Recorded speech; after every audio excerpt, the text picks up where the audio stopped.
I was 74 years old, and I had buried my husband 8 months earlier, and I had $43 in my checking account when a registered letter arrived from a town in eastern Oregon, whose name I had not heard since I was a girl. The woman from the post office, Marvine Yost, knocked twice at the door of my apartment in Caldwell, Idaho, on a thin, bright Tuesday morning in early March, and she stood patiently while I signed the green receipt with a hand that did not quite want to hold the pen straight.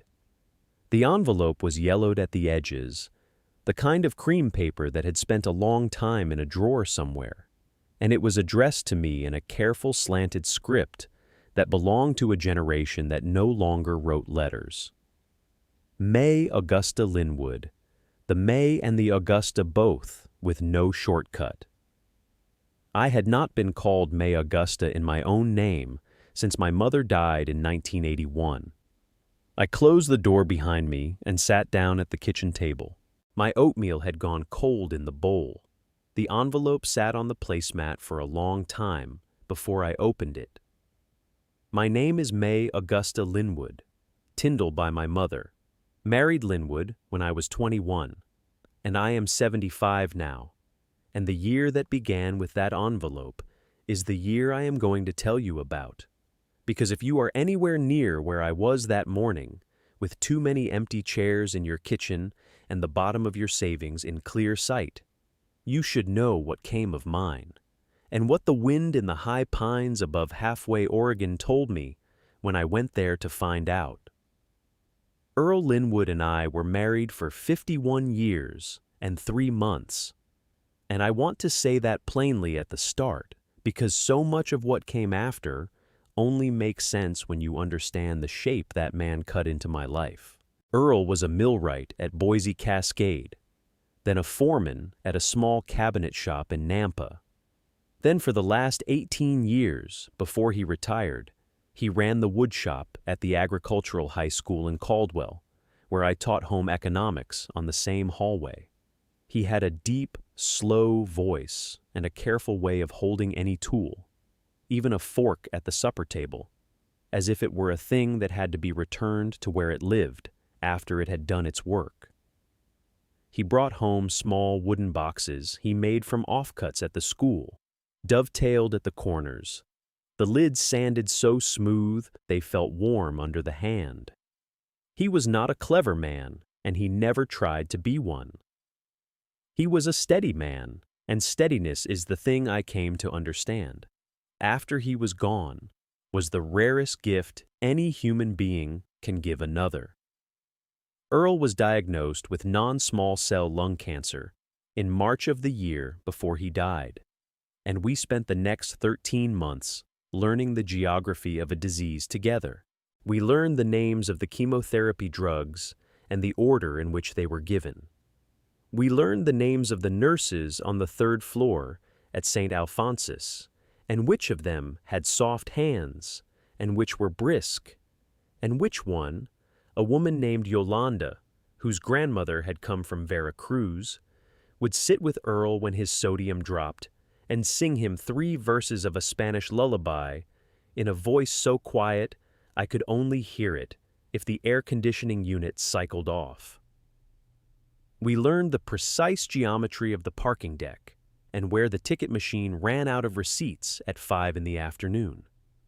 We learned, in stages we did not name to each other, how a marriage is unmade when the body of one person is being unmade beside the body of the other. The savings went the way savings go. We had $11,412 in a credit union money market account when the diagnosis came, and we had $3,000 and change in an emergency envelope behind the napkin holder, and we had Earl's modest pension and my Social Security and the small monthly check from a teacher's annuity I had paid into for 31 years. By the second round of the second drug, we owed $17,000 on a high-interest credit card I had opened to bridge 2 months of co-pays. By the time the oncologist sat with us on the worn green sofa in the consultation room and said the word hospice, in a voice that was kind without being sentimental. The credit card had climbed to 26. The night Earl died, June 4th, a Friday, at 4:20 in the morning, with a brown thrasher singing in the locust tree outside the hospice window. I sat beside the bed for 40 minutes and held his still warm hand and listened to that bird. And when I went out into the hallway to find the night nurse, I had the stupid, clear thought that the bird did not know yet, and that someone ought to tell it. I came home to the apartment under the yellow house on Cleveland Boulevard, and I closed the front door, and I stood in the hallway with my coat still on, and I did not move for what later turned out to be an hour and 12 minutes by the kitchen clock. Our daughter Wren came up from Spokane the next afternoon. My daughter is 48 years old, a hospice social worker herself, and she has known how to sit beside grief since she was 19 years old. She made calls. She made the casserole that I could not eat. She held me for a long time and did not pretend to know what to say. Her husband, Caleb, drove up 2 days later with my granddaughter Esme, who was 11 then, and my grandson Pip, who was 8, and the 4 of them stayed a week. The week ended, they went home. The apartment did not. What I want you to understand about that next 8 months is that grief is one thing, and money is another, and they live in the same house, and they do not always get along. I had been working 3 afternoons a week at a fabric store on 9th Street called Stitches and Sundries, mostly to keep my hands busy and to be around the smell of clean cotton. The store closed in October. Sandra, the owner, hugged me in the back room beside a bolt of unbleached muslin and apologized. I told her not to apologize. I told her her grandmother had taught her to run a fabric store, and there was no shame in the world, ending in a way that did not have her name on it. I drove home in the Subaru and I sat in the parking lot for a while before I went inside. By the second week of February, I had paid the credit card down to $19,000, and the rent was due in 8 days, and I had $412 in checking and a small certificate of deposit at the credit union that I had been told 3 times by a kind young woman named Tabitha that I was not going to be able to break early without a penalty that would defeat the purpose. The water heater in the apartment had begun to make a tapping sound at night. I had stopped taking my morning multivitamin to save $5 a month, which I knew, even at the time, was a kind of mathematics no economist would defend. By the last day of February, I had paid the rent, and I had $94 left, and I had a phone call from Tabitha in which she told me, with great gentleness, that 2 automatic withdrawals were going to fail before my Social Security deposit cleared on the 3rd. By the morning of March 4th, the day Marvin Yost knocked at my door, I had $43 in checking, a quarter tank of gasoline in the Subaru, half a sleeve of saltine crackers in the cupboard, and the certain knowledge that I was going to have to call my daughter that night and ask her for help, which was a thing I had not done since I was 20. The yellowed envelope, when I opened it, contained a single typewritten letter on the heavy cream stationery of an office I had never heard of. Hartshorn Law Office, the letterhead read, in a serif type that had been set on a real ribbon typewriter and not a printer. Halfway, Oregon. The signature at the bottom, in deep blue fountain pen ink, read Stelvin Hartshorn, attorney at law. The body of the letter was 4 short paragraphs. The first paragraph informed me, with the careful neutrality that lawyers use in matters of death, that my mother's maternal aunt, Mrs. Beulah Tyndall, had died on February 9th at the age of 91 in her own bed at her own residence above Pine Creek, 2 miles north of Halfway in Baker County, Oregon. The second paragraph informed me that Mr. Hartshorn had served as Mrs. Tyndall's personal counsel for the preceding 37 years, and that, in accordance with Mrs. Tyndall's last will and testament, dated October the 14th, 1998, with codicil dated June the 3rd, 2007, I, May Augusta Linwood, née Tyndall, was named her sole and undivided heir.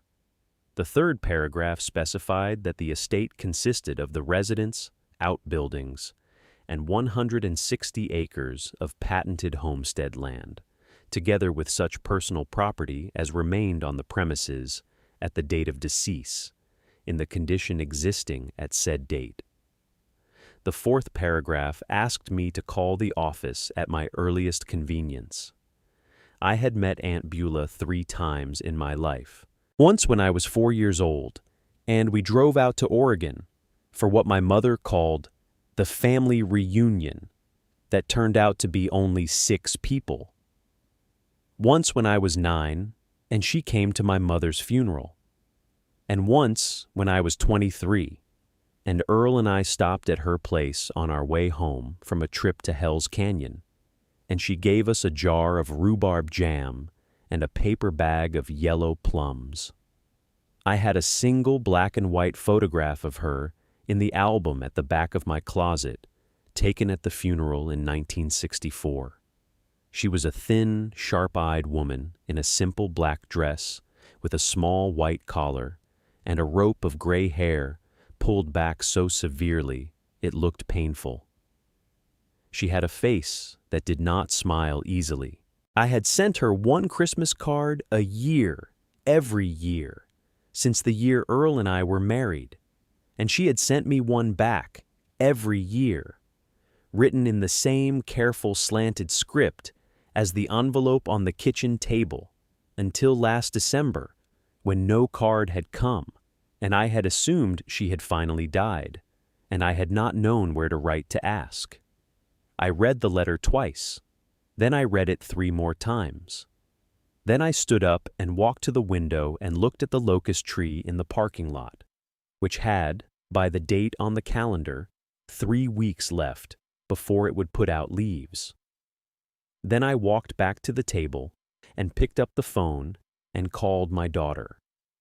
Wren picked up on the second ring. I told her what the letter said. I told her also about the $43. I had been trying to tell her about the $43 for 2 weeks, and I had not managed.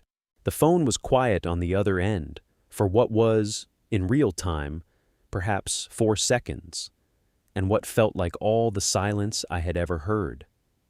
Then Wren said, in the calm voice she uses with her dying patients, "Mom, listen to me. You are going to put a small bag in the car tomorrow morning, and you are going to drive to Halfway, Oregon, and you are going to talk to that lawyer in person. The lawyer will know what the place is worth. You will be there in the afternoon. Caleb is going to wire $200 into your account before the end of business today, and don't argue with me about it, because $200 is the price of a tank of gas and a motel room and the dignity of being able to say no to whatever they offer you. Do you hear me, Mom?" I told her I heard her. I sat at the table for a long time after I hung up. Then I went into the bedroom and I packed a small bag. I drove out of Caldwell at 6:30 the next morning, in the kind of clean, cold, pre-spring weather that smells like bare earth, even from inside a car. The Subaru was a 1998 Outback that Earl had kept running for 26 years, on the strength of a single repair manual and a lot of patience. The driver's side window had a hand-cut piece of clear duct tape across the upper corner, where the seal had cracked the previous January. I had a thermos of coffee, a sleeve of saltines, 3 apples, a cardigan in case the heater quit, the $200 Caleb had wired me, and the letter. I had Pip's old CD of Patsy Cline that he had outgrown in 5th grade and forgotten in the glove compartment 3 summers earlier. I drove east on Interstate 84, and I let Patsy Cline keep me company. The country between Caldwell and the Oregon line is the kind of country that does not flatter you. Long, flat stretches of dormant alfalfa, irrigation pivots wheel-deep in mud, the silver flash of the Snake River in the canyon below the road. I stopped in Ontario for gasoline and a refill on the thermos at a pilot station where the man behind the counter, who could not have been older than 19, told me in a soft voice to drive safely, ma'am. And I thanked him, and I almost cried at the simple decency of being addressed as if I were not an empty checking account in a wool coat. Past Ontario, the road climbs into the Burnt River Canyon, and the country changes. The land becomes vertical. The ponderosa pines start at the road's edge in places. The sky at the top of the climb, when it opens wide. I stopped at a turnout above Durkee and stood beside the car for 10 minutes with my hands in my coat pockets and looked east over the basin toward the Wallowas, which, even 70 miles away, even bluish with distance, looked like the kind of mountains that do not negotiate. I came down into La Grande in the late afternoon and took a room at a motor lodge called the Greenwell, which was clean and inexpensive and had, on the laminated card on the bedside table, a hand-drawn map of the Grande Ronde Valley, with restaurants circled in pencil. I ate a bowl of green chili pork stew at a small place called 10 Depot Street that had been recommended by a woman behind the desk at the Greenwell, whose name was Ardith. I went to bed at 9. I lay awake until 11:30, thinking about the locust tree and the brown thrasher and the $43. Then I slept for 7 hours and 40 minutes, which was more than I had slept in any single night since June, and I woke at 5:45 with the strange and undeserved feeling that something had moved in the room. I drove out of La Grande at 7 the next morning, south on Highway 237, and I came into Halfway at 9:15. Halfway, Oregon, in early March, is a town of perhaps 260 people on the upper edge of the Pine Valley, where the Wallowa-Whitman National Forest rises green and dark behind the last houses, and where the morning light comes in low and gold across the alfalfa stubble before it climbs the timberline. The main street is 1 block long. The post office is in the same building as the Grange. The diner is called the Wallowa Brew.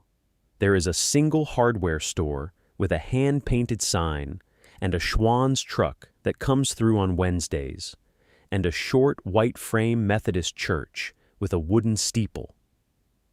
I drove the length of the street twice, looking for the lawyer's office, which turned out to be in the 2nd story above the hardware store, accessed by an outside wooden staircase painted dark green, with a small brass plate at the top, reading Hartshorn Law. Stelvin Hartshorn was 71 years old and rose to meet me at the door of his office with the slow, careful courtesy of a man who had served the same town for 50 years. He was a slim, upright man in a soft, dark charcoal, 3-piece wool suit, slightly worn at the elbows, a cream button front shirt, a narrow dark burgundy knit tie, a thin gold pocket watch chain across the vest, and polished but old brown leather Oxfords with worn heels. He had wire-rimmed bifocals, a neatly trimmed gray mustache, and the kind of patient hazel eyes that have seen, in their 50 years, across that desk every shape grief takes when it walks through a country lawyer's door. His office was a single high-ceilinged room above the hardware store, with 2 tall sash windows looking out over the main street, a wall of leather-bound Oregon Revised statutes, a worn oak partner's desk, 2 horsehair chairs that had been reupholstered once in the 1980s, and not since, and a small enamel coffee percolator on a side table that smelled, when I came in, like the only good coffee in Baker County. He poured me a cup. He sat down across from me. He laid the file on the desk between us, in a buff manila folder labeled in a neat hand, Tyndall Beulah M. Estate. He folded his hands. He said, in a soft, careful voice with the Oregon high country slowness in it, "Mrs. Linwood, I want to tell you about your aunt, before we talk about the place, because the place will make more sense if you know who lived on it." Then he told me. Beulah Matilda Tyndall had been born in 1933 in the same farmhouse in which she died. Her husband, Hollis Wilkin Tyndall, had been born in 1896 on the same property, in the older log house that had stood on the site before the Patent House was built in 1908 by Hollis's father, Theron Lemuel Tyndall. Hollis and Beulah were married in 1954, when Hollis was 58 and Beulah was 21, and the marriage had raised a great many eyebrows in Halfway and produced one son who had died of meningitis at 4 years old in the spring of 1960. Hollis had died of a stroke in the orchard on August the 16th, 1962, at the age of 66, and Beulah had lived on at the place alone, without remarrying, for the next 63 years. She had kept a small flock of laying hens. She had run a few head of dairy cows until she turned 80. She had sold honey from a stand at the end of the driveway every August. She had received Social Security, a small Oregon homestead veteran widow's stipend that had passed to her through Hollis's father's 1947 service exemption, and the income from a quarter section of timber leased to Boise Cascade, the lease income having ended in 1998, when the lease expired and Beulah had not renewed it. She had refused 3 separate times to sell the property to a developer out of Boise, the most recent offer having come in 2021 for $42,000, which Stelvin Hartshorn told me, with a faint and unembarrassed dryness, was approximately 1/5 of what the property would actually fetch at honest market. I sat in the horsehair chair and held the cup of good coffee and listened. He told me the place was at the end of a dirt road 2 miles up Pine Creek above the town. He told me the buildings were in disrepair but standing. He told me the well was old, but the spring on the upper meadow had never failed in any record that he or his father had kept. He told me there was an account at the First Security Bank in La Grande, in the name of the estate, that contained $846 and a small amount of accumulated interest, and that this would, by the time probate cleared, transfer to me. He told me the keys to the house were in the buff envelope on his desk, and he slid the envelope across to me, and the keys inside it made a small, soft sound. He told me lastly that the realtor in Halfway, a man named Cordy Vermeulen, was almost certainly going to come and find me within the next 48 hours, and that I should listen to what Mr. Vermeulen had to say, and then make whatever decision suited me, but that he, Stelvin Hartshorn, in his 50 years of practice, had not yet come to admire the work of Mr. Vermeulen, and that I should feel under no obligation to be hurried by him. I asked him what he thought I should do. He looked at me over the bifocals. He said in the same quiet voice, "Mrs. Linwood, you are 74 years old, and you have just lost your husband, and you have driven yourself 11 hours alone in an old car to a town you have never been to, and you have already done the harder thing today, which is to come up the stairs. The rest will tell you what it is. Go and sleep at the house tonight, if you can stand it. The bed is made, there is wood by the stove, the water is on. If you cannot stand it, the Greenwell in Legrand will hold your room." He smiled very faintly for the first and only time in our meeting, and he said, "There are some places that have to be slept in before they will say anything to you. I think this is one of them." I drove out of Halfway at 10:45 on the morning of March the 6th, with the buff envelope of keys on the passenger seat and an A&W cheeseburger in a paper bag on the floorboard, and I climbed the dirt road up Pine Creek for 2 miles, and I came around the last bend, and I saw the place for the first time.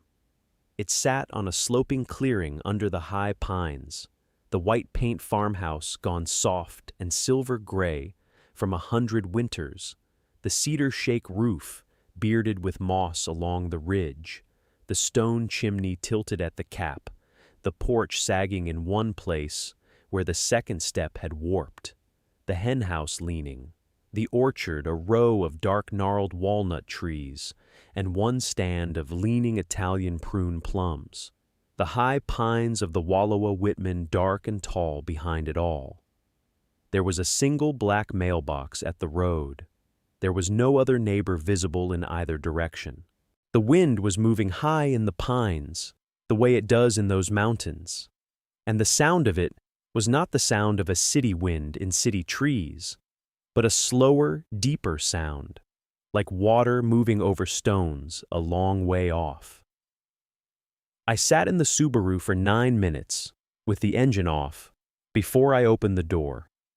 I had been on the porch perhaps 40 seconds, fitting the iron key into the door, when a voice called up to me from the road. "Ma'am, you Mrs. Linwood?" I turned. A heavy-built older man in a faded green John Deere cap and a green canvas work jacket was standing at the end of my driveway with a paper sack in one hand. He was perhaps 78 years old, with a white mustache and the deep weathered face of a man who had spent most of his life out of doors. The right pinky finger of his left hand was crooked at a slight angle, the way fingers go when an old brake has set without a doctor. He raised the paper sack a small distance. "I brought you up something hot, ma'am," Stelvin called me. "I'm Doss Pendergrass. I live up the next draw. I've kept an eye on this place for Beulah for 30 years, and I would like to keep an eye on you too if you'll let me." I set the keys down. I came back down the porch steps. I shook Doss Pendergrass's hand, which was warm and dry and as large as a small skillet. He had brought me a thermos of beef and barley soup and a half a loaf of bread his wife Avalon had baked that morning. He said his wife had told him that I was not to refuse it. I did not refuse it. I asked him in. He stood in the kitchen of that farmhouse, the same kitchen he had stood in many times when Beulah was alive, and he told me, in a voice he kept low as if out of respect for the woman who had stood at the same stove for 63 years, that Beulah had been a particular person, and that not everybody in Halfway had understood her, but that he had, and that whatever else had been said about her in town, 2 things were true. The first was that she had paid him in honey and walnuts, and once in a whole smoked ham, for every job he had done on her property, which over the years had been many. The second was that she had told him 3 winters running that when she went, the place was going to her great-niece in Idaho, and that the great-niece was going to need a friend, and that he was to be that friend, and that he had given her his word, and his word was not for sale. Doss Pendergrass did not stay long. He told me where the woodpile was, and where the kerosene was for the backup lamps in case the power tripped, and where the cut-off valve was for the spring line. He pointed me to a small leather-bound notebook on the kitchen counter in which Beulah had written, in the same careful slanted script as the envelope on my kitchen table in Caldwell, the names and numbers of 3 plumbers, 2 roofers, the propane truck driver, a vet, a small engine mechanic, and a Mrs. Avalon Pendergrass, with the note for soup. He told me Cordy Vermeulen would be along in a day or two, and that I was not to let Cordy pass the porch. He set his cap on, very carefully, with both hands, and he went out and down the steps and up his own road, and I watched him go. The afternoon was quiet after that. I unloaded the Subaru. I carried in the small bag, the cardigan, the thermos, the half loaf of bread, the sleeve of saltines I had not yet eaten. I walked the rooms of the house slowly, one at a time, because that is the way you walk through a house belonging to a dead aunt you barely knew. The front room held a wood stove with a heavy iron door, a horsehair sofa under a faded patchwork quilt, a rocking chair with one slightly worn rocker, a small upright walnut bookshelf of 40 or 50 books that included a King James Bible and a complete Oregon Trails encyclopedia in 12 volumes from 1962, and a paperback of Wallace Stegner's Crossing to Safety, with the corners turned down at every other chapter. The kitchen held a green enamel wood stove with a warming oven, a single iron sink under a window that looked east toward the orchard, a cast iron skillet hung on a nail above the stove, and a square deal pine table for two. The bedroom held a brass bed with the quilt turned down, as if Beulah had only just stepped out, and a small marble-topped washstand with a porcelain pitcher and bowl. The pantry I would come to know later, held a deep, narrow space of plank shelves, mostly empty, with a dirt cellar door at the far end, and a single slightly raised plank in the floor that, when I knelt down that first afternoon and put my hand on it, gave very slightly under the heel of my palm and did not match the others. I noted it in the way you note a thing that you cannot deal with yet. I went back to the front room and I built a fire in the wood stove the way Earl had taught me 30 years before, and I sat on the horsehair sofa with my coat still on and watched the fire come up. That first night, I slept badly the first half of the night, and very well the second. The wind in the pines was the new sound, and the new sound takes a while.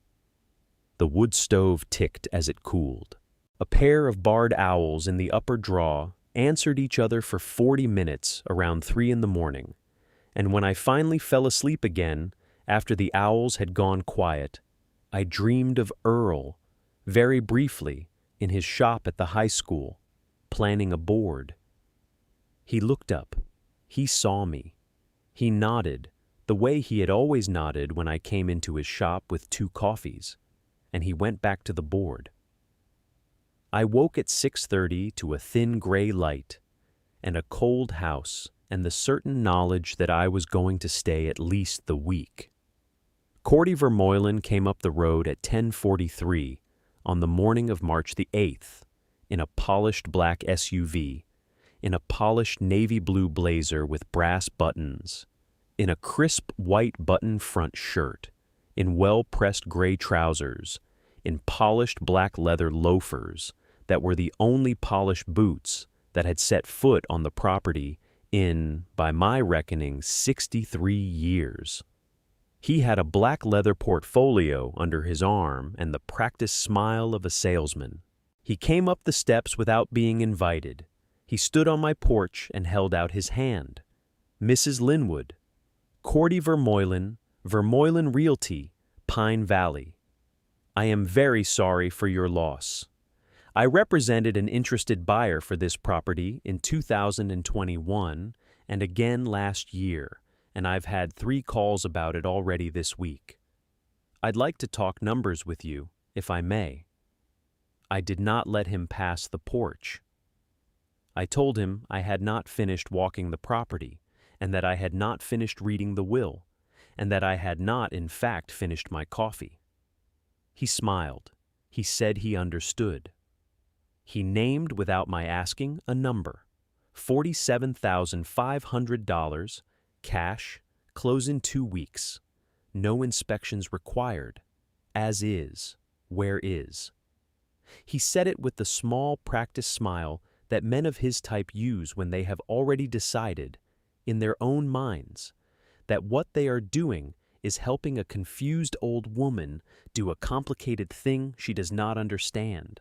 He said the place needed $60,000 in foundation work, by his estimate, and that he was making me an offer that was, all things considered, better than the alternatives. He told me that the alternative was the place falling down on me before probate cleared. He told me that he had been a personal friend of my aunt's.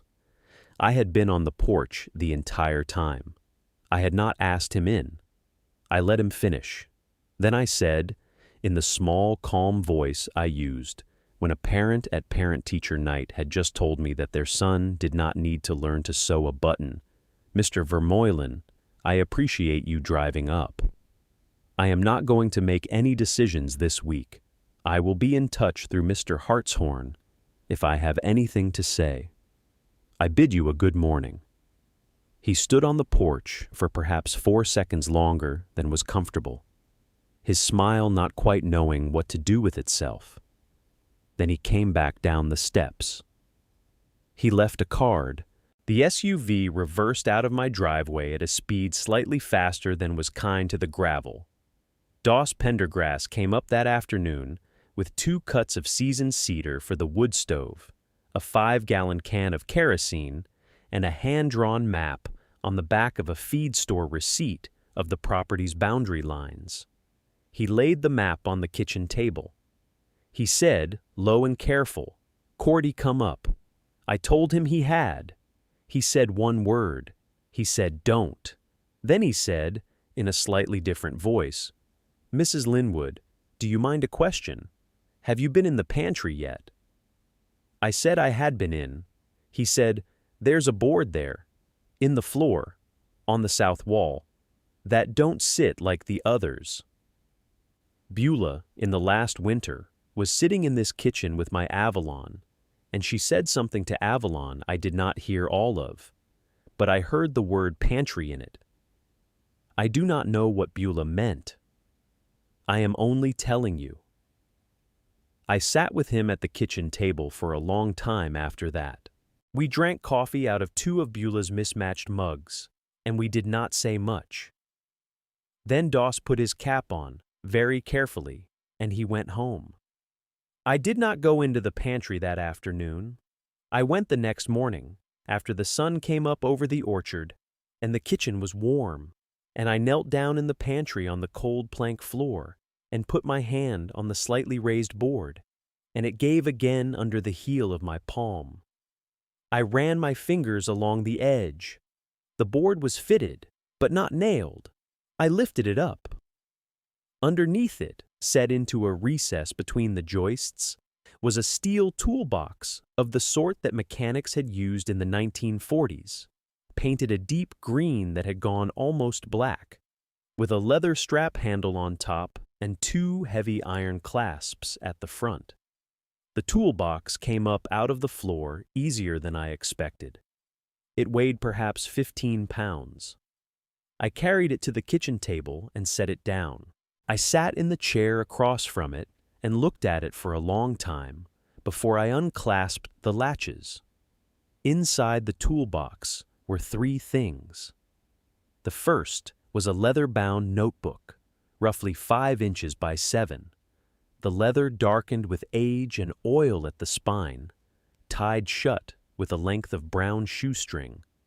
The second was a square tobacco tin, the kind a man would have kept on a workbench in 1950, with a faded picture of a sailing ship on the lid, holding a bundle of folded letters secured with a strip of muslin. The third was a folded piece of heavy linen surveyor's paper, roughly 12 by 15 inches, drawn on in pencil and brown ink, marked at the top corner in the same careful slanted hand I had seen in Beulah's kitchen notebook, but much older. The signature in the corner read HWT, May 14th, 1933. It was a hand-drawn topographic map of the upper portion of the Pine Creek property. The features I could recognize, the farmhouse, the orchard, the road, Pine Creek itself, were drawn with a careful surveyor's eye. Above the orchard, at a point I had not yet walked to, in a small clearing the map labeled simply, "The Spring." There was a small rectangle drawn in dark brown ink, with a single hand-printed legend beside it. The legend read, in the same careful hand, FS 14, beneath the flat stone. I sat at that table for perhaps an hour without opening the leather notebook. I knew, without quite understanding how I knew, that the notebook would be the voice of the man who had drawn the map, and that the voice would change my idea of who Beulah and Hollis Tyndall had been, and that I was not in that hour ready for it. I made another cup of coffee. I took the notebook to the horsehair sofa in the front room. I built up the fire. I untied the shoestring. I opened the notebook to the first page. The first entry was dated October the 3rd, 1932.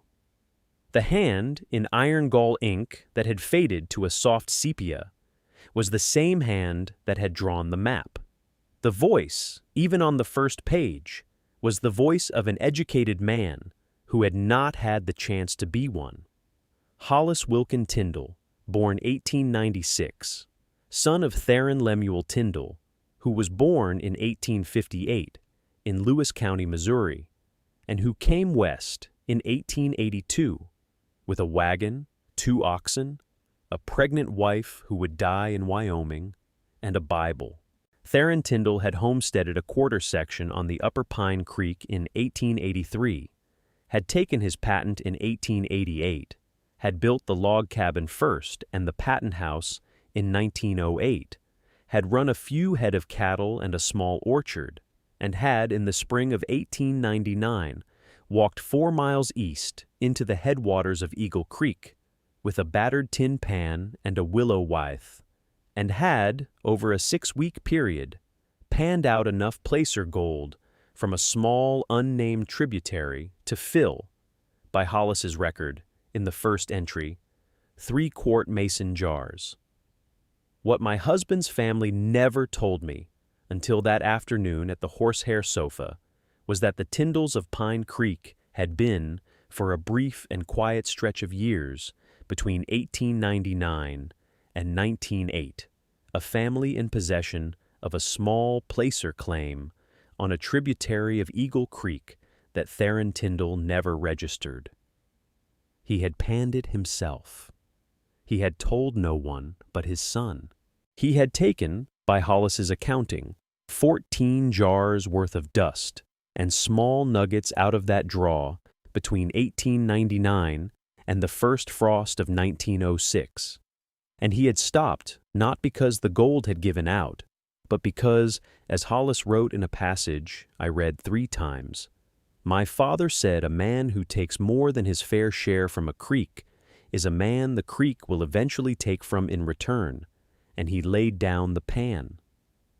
Theron Tyndall had walked the dust into Halfway in 1907 and converted it, through a banker named Lytle in La Grande, into United States $20 gold double eagle coins, struck between 1898 and 1907. He had brought the coins home in 14-quart mason jars wrapped in flannel. He had told Hollis, then 11 years old, that the jars were the family's quiet account, and that they were not for daily use, and that they were not to be told to a wife or a banker or a taxman, and that they would be there when the family needed them, and not before.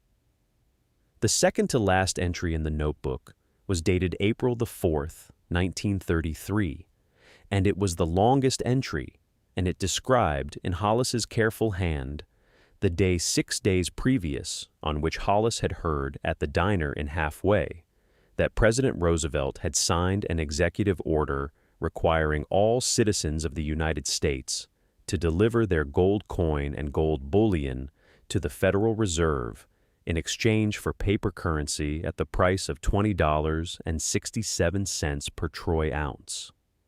Hollis had not delivered the coins. Hollis had, instead, on the night of April the 3rd, with his father's old tin pan and a short shovel and a kerosene lantern, gone up to the spring above the orchard and lifted a flat field stone and dug a recess under it and laid the 14 jars in it, one at a time, with strips of waxed muslin between each jar, and had filled the recess back in with packed earth, and had laid the flat stone back over it, and had walked back down to the house, and had said to no one what he had done. The map I held in my hand, the map dated May the 14th, was the record he made 6 weeks later, when he was sure no one had followed him. The last entry in the notebook was dated August the 2nd, 1962, 14 days before Hollis Tyndall died of a stroke in his orchard. It was 3 sentences. Beulah knows. I have told her this morning, sitting at the table after breakfast. The jars are her account if anything happens to me. That was all. The notebook ended there. The remaining pages were blank. I sat on the horsehair sofa with the notebook open in my lap for what was, by the kitchen clock, 2 hours and 18 minutes. The fire burned down. I built it up again. I read the notebook again from the first page to the last. I went into the kitchen and opened the tobacco tin and read the letters, which were a separate small story.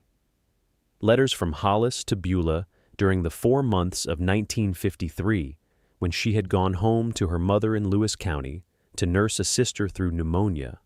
Letters in which a 57-year-old man had written to a 20-year-old young woman who was not yet his wife, the kind of plain devoted plain prose that shows a soul in the act of choosing one other person for the rest of its time.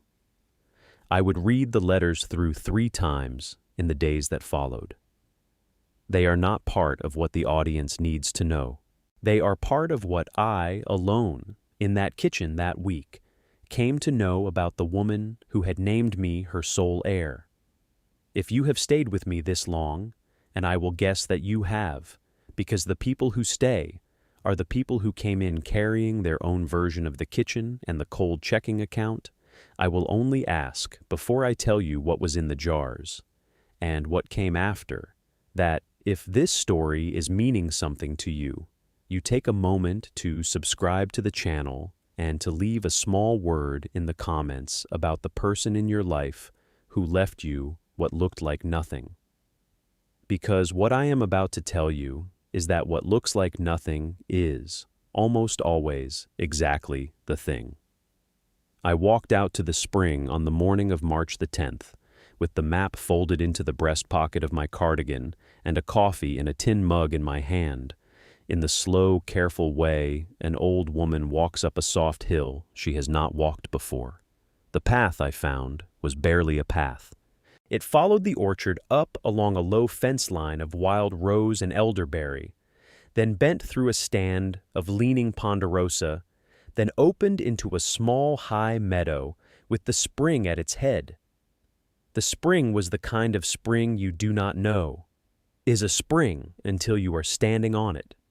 It rose from a fissure in fractured gray granite at the head of a moss-soft draw, ferns and shooting star wildflowers around the rim, a thin, clean trickle of water running down over flat black river rock toward Pine Creek.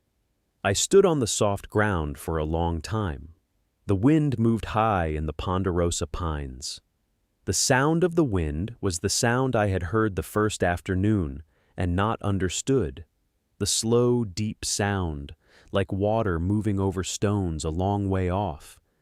Except now I was inside the trees that were making it, and I understood it from inside. I do not know how to say what that was, except that for the first time in 8 months, I did not feel that I was alone in the world, with a checkbook and a locust tree. I matched the map to the ground. The deadfall fir lying 10 paces to the south was still there, almost all moss now, but unmistakable. I paced from the deadfall to the distance the map indicated. I came to the flat fieldstone. It was as the map had drawn it, roughly 4 feet across and 3 feet deep, hand laid into the ground beside the spring with its upper face level with the surrounding soil, the 4 corners chinked with smaller stones, a faint hand-cut V-shaped notch at the upper edge. I knelt beside it. The stone was cold, and the moss on it was thin. I put my hand on the notch. The notch had been cut by Hollis Tyndall with his father's chisel, 92 years before. I sat back on my heels. I did not dig that day. I went back to the house. I did not tell Doss. I built up the fire. I made a pot of soup with what was in the pantry. I went to bed.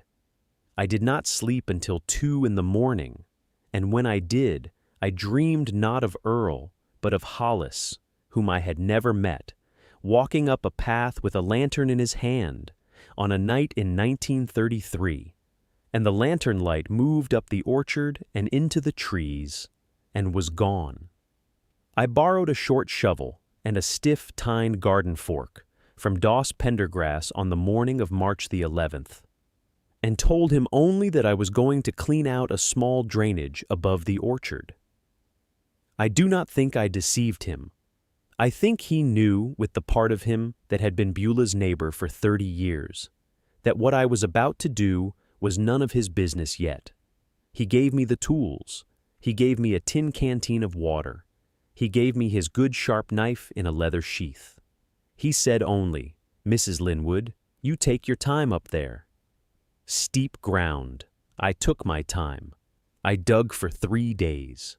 I am 74 years old, and I did not dig fast. I dug for an hour and rested for an hour. I went back to the house at noon for soup. I went back up at 2. I came down at 4.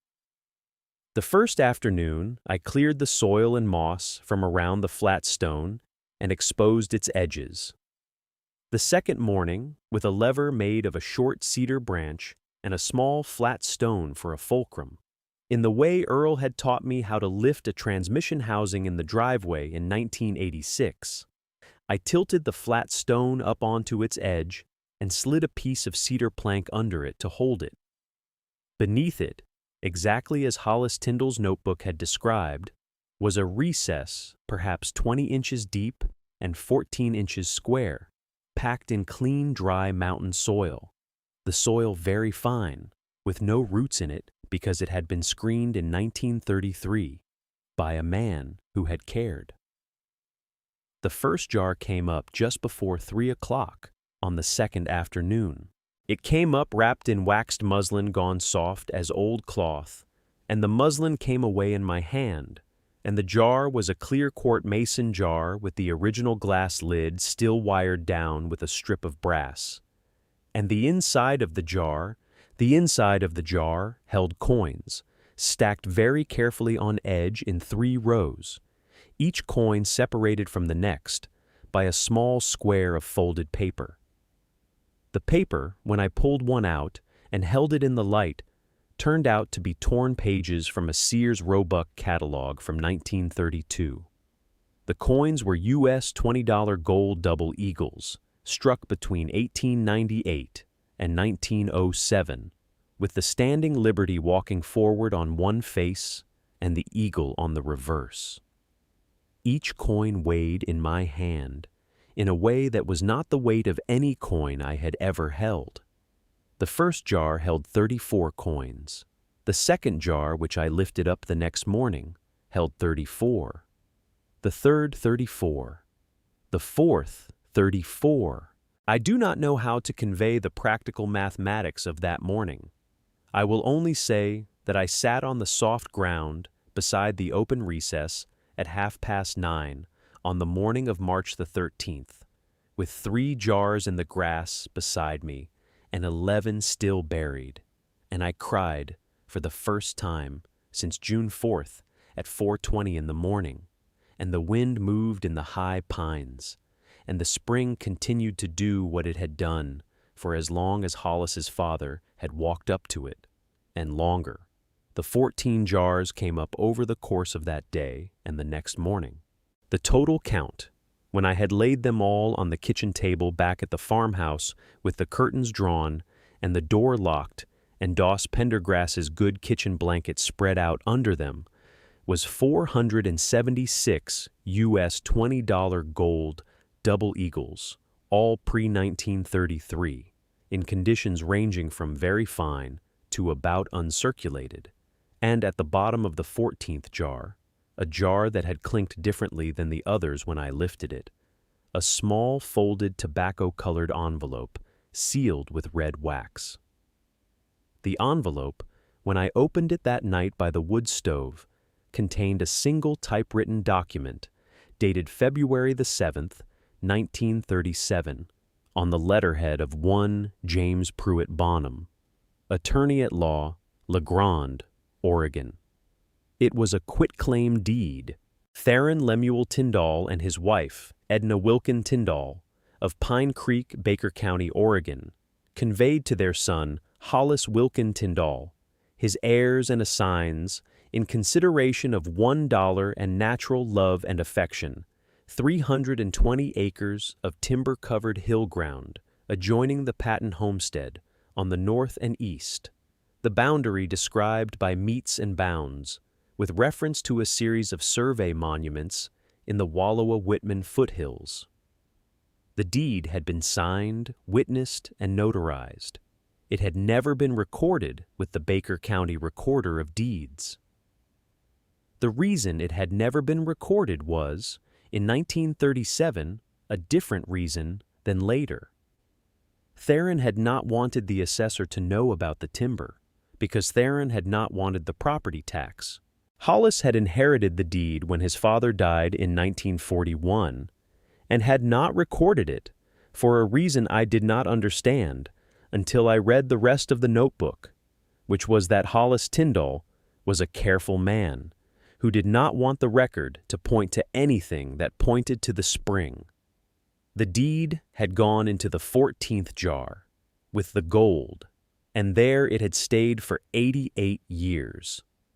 I called Stelvin Hartshorn at 9 the next morning. I did not tell him about the gold. I told him about the deed.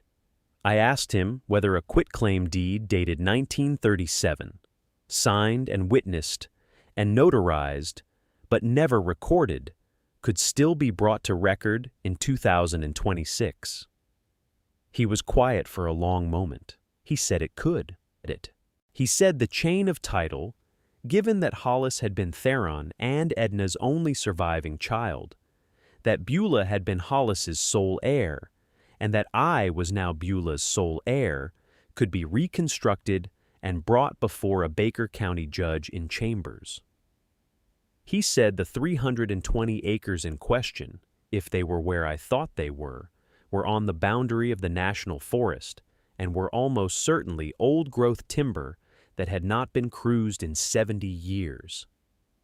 He said in his patient, slow voice, "Mrs. Linwood, I would like, if you do not mind, to come up the hill this afternoon, and I would like to see the deed, and I would like to bring my old field map of the Tyndall holding, and I would like, with your permission, to ask Doss Pendergrass to come and walk that boundary with us." I said he could come. He said he would be there at 2. He brought, when he came, a thermos of better coffee than he had given me at the office, and a small leather satchel of 40 years of Platbook pencil work, and a quiet, steady manner that did not rush a thing. We walked the boundary that afternoon, the three of us, in the cold, clear, high mountain light. Stelvin Hartshorn at 71 and Doss Pendergrass at 78 and me at 74. 3 old people on a hillside in eastern Oregon under the high pines, with a piece of paper from 1937 in a folded canvas pouch in Stelvin's hand. The survey monuments, which Stelvin's father had pencil-noted on a plat book in 1952, were where Stelvin's father had said they were. The pins were rusted but extant, the corners closed. The deed, by every standard of the law of Baker County, Oregon, was a good deed. The 320 acres were what Stelvin had thought they were. Old-growth ponderosa, Douglas fir, western larch, and a stand of grand fir on the upper bench that Doss Pendergrass said, in a quiet voice, he had not seen the equal of in his 60 years in those mountains. I will not tell you the appraisal numbers, because numbers in this kind of story are usually told for the wrong reason. I will tell you only that the gold double eagles sold quietly through a numismatic broker in Portland over the course of the next 9 months, on Stelvin Hartshorn's referral to a man he had known since law school, brought in a sum that paid off the credit card, paid off the small remaining mortgage on the apartment in Caldwell I no longer needed, set aside an education account for Esme and Pip that will see them both through a 4-year degree, if they choose it, paid Doss and Avalon Pendergrass for 30 years of unpaid neighboring with what Avalon was willing to accept, which was less than I offered, and left enough in a low-yield credit union account in La Grande for me to live the rest of my life without ever again counting saltines. The 320 acres of timber were brought to record on June the 11th, in the chambers of Judge Marlena Pendry of the Baker County Circuit Court, who took 22 minutes to read the file and said simply, "This is in order, Mr. Hartshorn, please prepare the order. The acres I have not sold. I will not sell them. I have placed them, with Stelvin's help, into a small conservation easement administered by the Wallowa Whitman Land Trust, with a 1-acre carve-out around the spring that remains, and will remain in my name and in Wren's after me, and in Esme's and Pip's after her. Cordy Vermeulen called me, on the line at the farmhouse that I had reconnected, on the morning of April the 2nd. He had heard, he said, that probate had cleared. He understood I had decided not to sell. He wanted to know whether I had perhaps reconsidered. He had, he said, a serious buyer at $52,000. I let him finish. I said, Mr. Vermeulen, my answer is no. My answer was no the morning I met you. My answer is no this morning. I do not expect that my answer will change. I bid you a good morning, sir. I hung up. I did not answer the second call. I did not answer the third.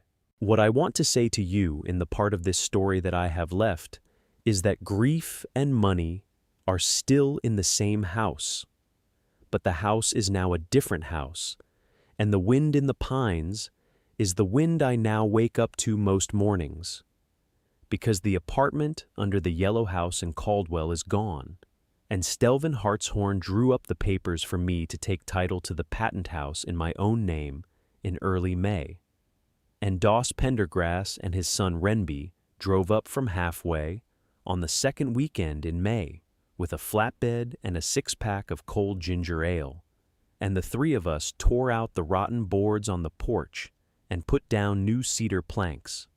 Doss had milled himself the previous October, and the porch you can see from the road if you drive 2 miles up Pine Creek, is now a porch that does not sag and does not buck and does not warp under a man's boot.